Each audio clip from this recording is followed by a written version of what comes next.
Hi అండి, ఈరోజు మనం గోబీ పకోడీ చేద్దాము. ముందుగా ముక్కలుగా ఈ సైజ్ ముక్కలుగా కట్ చేసుకొని ఈ కట్ చేసుకున్న గోబీ ముక్కలలో వాటర్ పోసి ఒక స్పూను ఉప్పు పసుపు వేసి మనం 30% ఉడికించుకోవాలి.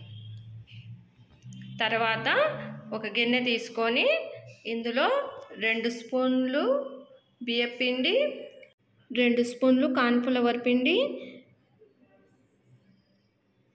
ఉప్పు, కారము, 1 స్పూన్ జీలకర్ర, కొంచెం పెరుగు, మీకు ఇష్టమైతే మైదా కూడా ఇందులో వేసుకోవచ్చు.